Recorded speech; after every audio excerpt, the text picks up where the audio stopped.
To change keyboard touch and hold delay duration on Samsung Galaxy S24 Ultra, swipe down the top of the screen and then tap setting icon. Scroll down the screen to find general management.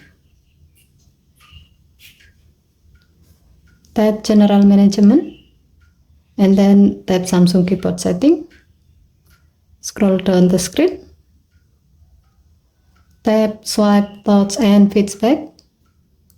Tap keyboard touch and hold delay.